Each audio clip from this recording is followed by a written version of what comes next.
Hallo und herzlich willkommen zu Tipps und Tricks rund um die optimale Nutzung digitaler Technik. Mein Name ist Arno Burger und heute geht es um das Anlegen und Benutzen von Teams in Microsoft Teams. Wir werden uns dazu einmal anschauen, wie man ein Team erstellt, dann als zweites, wie man das Team einrichtet und als drittes wollen wir uns die Frage anschauen, was ist denn eigentlich alles eingerichtet, wenn wir jetzt so ein Team eingerichtet haben. Ein neues Team könnt ihr anlegen in Microsoft Teams, hier links unten über den Befehl Team beitreten oder erstellen und könnt dann hier über Team erstellen entscheiden, ob ihr ein Team von Grund auf neu erstellen wollt, die Berechtigungen und die Einstellungen einer schon bestehenden Gruppe oder eines Teams verwenden wollt oder ob ihr eine Vorlage hernehmen wollt. Wir starten mal ein Team von Anfang an. Und wir haben zwei, beziehungsweise wenn ihr Administrator seid, drei Möglichkeiten. Es gibt ein privates Team, es gibt öffentliche Teams und es gibt organisationsweite Teams, die aber nur Administratoren anlegen können und auch nur in einem gewissen Maß. Deshalb lasse ich die hier erstmal außen vor. Ein öffentliches Team ist ein Team, dem jeder aus eurer Organisation beitreten kann. Das heißt, ihr habt keine Möglichkeit zu steuern, wer da dabei sein darf und wer nicht. Das heißt, im Normalfall bei den allermeisten Teams wird es wahrscheinlich ein privates Team sein, das ihr anlegt. Deshalb wähle ich das jetzt aus. Und ich nehme mal als Beispiel ein Team, das für die Einführung des neuen Lernmanagementsystems zuständig ist. Und könnte jetzt hier noch eine weitere Beschreibung zur Info eingeben. Und jetzt erstelle ich dieses Team und damit ist es angelegt. Es ist schon da, auch wenn jetzt noch nicht besonders viele Mitglieder dabei sind. Im Moment bin nur ich hier als Mitglied dabei und ich überspringe mal an dieser Stelle auch den Schritt, denn das, was jetzt kommt, kann man alles auch nachher machen. Und ihr seht, damit ist das Team angelegt. Es heißt Einführung des neuen LMS und es hat einen sogenannten Kanal. Der Kanal allgemein, dieser Kanal kann nicht gelöscht und nicht umbenannt werden. Und ich empfehle euch auch, das nicht zu tun. Die Effekte sind nicht wirklich prickelnd.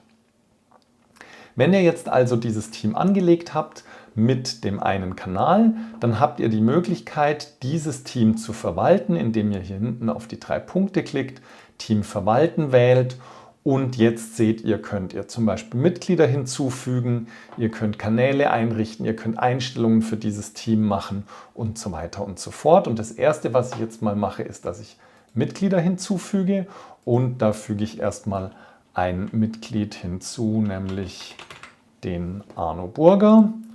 Und wenn ich den hinzufüge, dann kann ich jetzt noch entscheiden, ob ich den als Mitglied oder als Besitzer hier mit dabei haben will.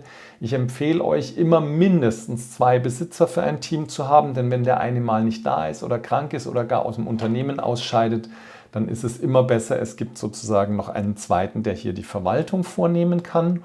Und wenn ihr das eingerichtet habt, dann geht ihr auf Schließen und damit habt ihr jetzt diese beiden Mitglieder hier. Ihr könnt als Mitglieder auch Leute hinzufügen, die außerhalb eurer Organisation sind. Ihr seht, bei dieser Adresse, die jetzt nicht innerhalb der eigenen Organisation ist, erscheint hier hinten der Begriff Gast und ich kann auch diesen Gast hinzufügen. Das setzt allerdings voraus, dass das von eurem Administrator für eure Organisation freigeschaltet ist, dass ihr Gäste in Teams einladen könnt. Und dieser Gast, ihr seht es hier, kann jetzt auch nicht zu einem Mitglied oder zu einem Besitzer gemacht werden. Er ist und bleibt Gast und hat deutlich weniger Rechte innerhalb des Teams, als ihr das habt. Wichtig aus meiner Sicht ist noch, was ihr an Einstellungen vornehmen könnt. Da gibt es so Dinge wie Teambild, die sehr nett sind und das Ganze ein bisschen aufpeppen. Es gibt auch Spielereien und Ähnliches.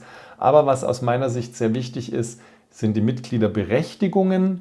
Die solltet ihr euch einfach mal in Ruhe durchlesen, denn hier gibt es zum Beispiel auch so Dinge wie, dass man zulässt, dass Mitglieder selbst auch Kanäle, auch private Kanäle erstellen, wo dann vielleicht nicht alle dabei sind, die hier in dem Team Mitglied sind.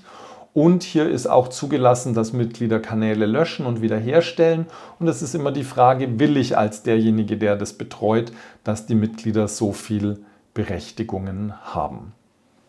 Wenn ihr dann alles eingestellt habt, dann habt ihr ein Team, das mindestens einen Kanal hat, nämlich den Kanal Allgemein und schon eine ganze Menge weitere Dinge hat. Zum Beispiel, wenn wir mal hier unter den Reiter Dateien schauen, dann sehen wir, es gibt hier einen Bereich Dokumente, General, das ist allgemein, leider ist es nicht mit übersetzt worden, das werden wir dann auch gleich sehen. Und ich mache hier einfach mal ein neues Word-Dokument, dass wir den Effekt dazu auch sehen.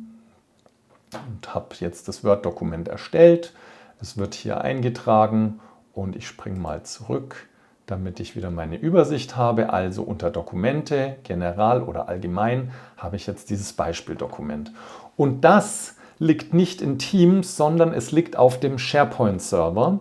Und wir können das sehr schnell sehen, wenn wir nämlich hier auf in SharePoint öffnen klicken.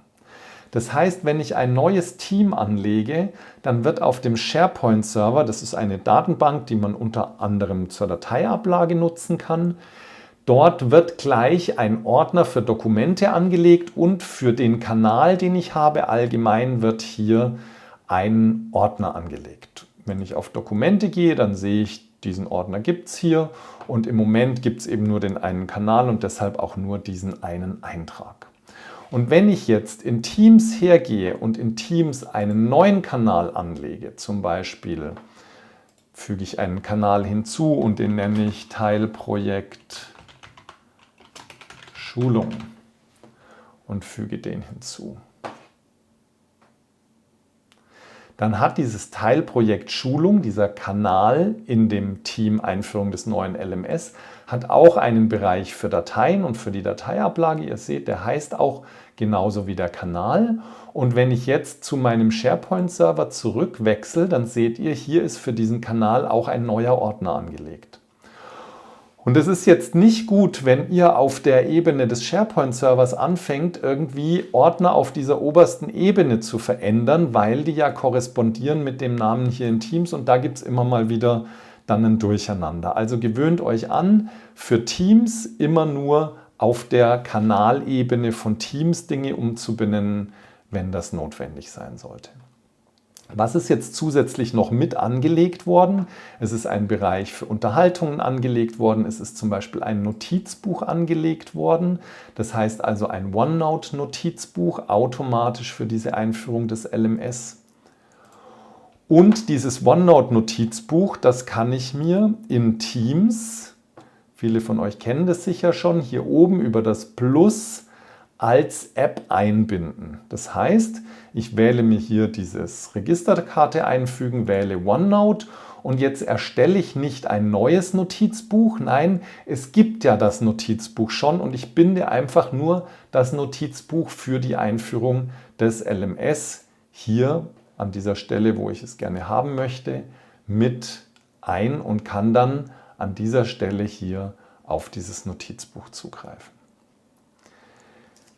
Das heißt, der erste Schritt ist, ihr erstellt das Team, der zweite Schritt ist, ihr konfiguriert das Team und im dritten Schritt müsst ihr gut überlegen, wie bindet ihr welche Informationen so ein, dass das Ganze gut funktioniert. Und wie gesagt, denkt da immer an das Zusammenspiel zwischen SharePoint-Server, in dem ganz viel angelegt wird über Teams, und Teams selbst. Und meine Empfehlung wäre, macht möglichst viel, möglichst alles, was ihr in Teams machen könnt, auch in Teams und fangt nicht an, auf dem SharePoint-Server irgendwelche Sachen einzustellen, wo ihr nicht genau wisst, was das dann für eine Rückwirkung in Microsoft Teams hat. Ja, soweit ein erster Eindruck davon, wie ihr Teams erstellt, wie ihr mit Teams umgehen könnt. Ihr werdet sehen, im Alltag treten da alle möglichen Fragen auf. Die könnt ihr mir gerne hier in die Kommentare schreiben. Ich freue mich auf diese Fragen. Ich hoffe, ich konnte euch für euren Arbeitsalltag weiterhelfen. Wenn es euch gefallen hat, hinterlasst mir gerne einen Like oder abonniert den Kanal. Und ich freue mich, wenn ihr den Kanal weiterschaut. Das war's für heute. Ciao, euer Arno.